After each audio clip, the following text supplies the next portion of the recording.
खुश होने के लिए आखिरकार आपको कितना पैसा चाहिए? तो मुझे लगता था भाई अगर मेरे घर की किस्त निकल रही है, मेरे पास गाड़ी है, मैं रोज बाहर खाना खा सकता हूँ और खाना ऑर्डर करते हुए मुझे मेन्यू में प्राइजेस भी ना देखने पड़े, अगर मेरे पास इतना पैसा है और इस पैसे के लिए रोज मुझे अपने 8 घंटे बेचने भी ना पड़े तो मैं खुश हो जाऊंगा।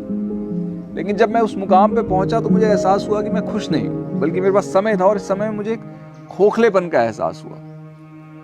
ये खोखलापन हमारे साथ रहता है, पर हम क्योंकि इतने व्यस्त रहते हैं तो वो हमें इसका एहसास होता नहीं, और अगर होता भी है तो हम इसको झट से कंजम्पशन से भर देते हैं।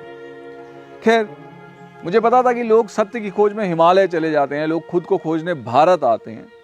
हम अमेरिका रहते थे तो मैंने और शिवानी ने भी भारत का रुख किया। भारत आके हमने ट्रैवल करना शुरू किया। हम केरल गए, मुझे लगा कि मैं यहाँ पे जमीन खरीद लेते हैं, अगर मैं फार्म हाउस खोल लूँ, अपना खाना खुद उगाना शुरू कर दूँ तो शायद मैं खुश हो जाऊँ। पर फिर थोड़े समय बाद मुझे लगा कि नहीं यार, जीप खरीदते हैं, भारत भ्रमण करते हैं, इससे मैं खुश हो जाऊंगा। फिर भारत भ्रमण करते हुए भाई हम यहाँ पे धर्मकोट में आके हिप्पी बन गए। मैं हिप्पी बन गया, शिवानी तो खैर नॉर्मल थी।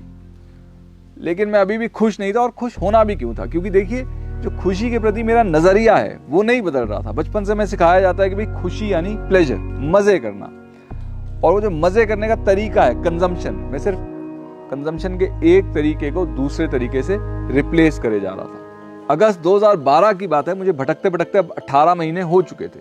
मैं पौंडीचेरी के नजदीक ओरोविल पहुंचा। वहां मेरी मुलाकात लॉरेन से हुई। लॉरेन बूढ़ी थी, बीमार रहती थी, उनके पास पैसा भी नहीं था। वो फिर भी रेस्टोरेंट से झूठन इकट्ठा करके 40 से 60 कुत्तों का पेट भरती थी।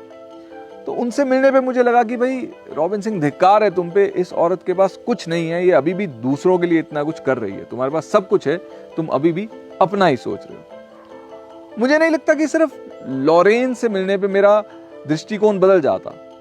जो मेरी माँ है वो एक स्वतंत्रता सेनानी फैमिली से थी, तो बचपन से उन्होंने कहा था भाई तू अपने पिताजी की मत सुन, हमेशा बुद्ध के, नानक के, विवेकानंद के रास्ते पे चलने की कोशिश करो, सर्विस के रास्ते पे चलने की कोशिश करो। तो माँ की बात मैं सुन तो लिया करता था, पर वो मुझे बड़ी बोरिंग लगती थी। भाई मैं दिल्ली के रजौरी गार्डन से हूँ, मेरे लिए खुशी का एक सिंपल सा फॉर्मूला था, फूड, फैशन, फीमेल्स। तो खैर, ये जो माँ के दिए हुए संस्कार एक बीज की तरह मेरे मन में पड़े थे, लॉरेन से मिलने के बाद अंकुरित हो गए।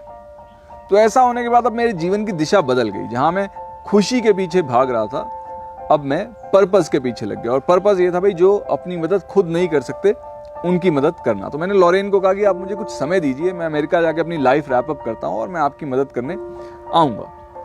तो उसने मुझ पर विश्वास नहीं किया। उसको लगा भाई कहाँ ये कल का लड़का मेरी मदद करने आएगा।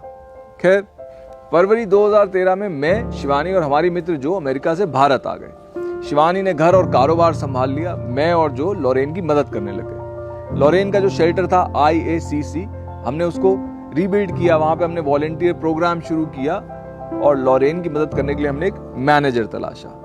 अब जो हम काम कर रहे थे वो अच्छा तो था, पर हमें कहीं पे लगा ये काफी नहीं है। तो हमने निश्चय किया कि भाई हम दिल्ली जाएंगे, जहां पे हमारे पास ज्यादा संसाधन है, और हम कुत्तों की नसबंदी का एक प्रोग्राम शुरू करेंगे। भाई ना ये बच्चे पैदा होंगे और ना ये बीमारी से या क्रूएलिटी से मरेंगे। अब जब हम एक एक कुत्ते को उठाने जाते थे तो रास्ते में मुर्गियां कटने की दुकानें आती थी, मीट की दुकानें आती थी, और आपको भारत की सड़कों पे 600 और समस्याएं दिखती हैं। तो हम समझ गए कि भाई एक एक जानवर की मदद करना अच्छा तो है, पर यह भी काफी नहीं है, और हमें बदलाव लाना है तो हमें लोगों की सोच में बदलाव लाना होगा। जो लॉरेन ने मेरे लिए किया वही हमें लोगों के लिए करना होगा।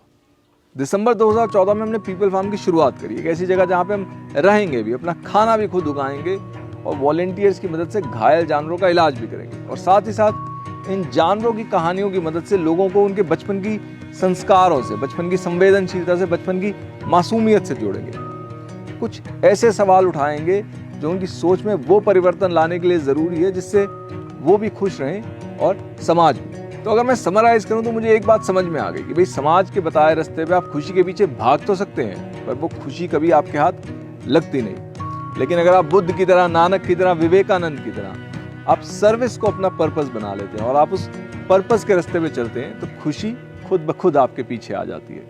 Happiness happens.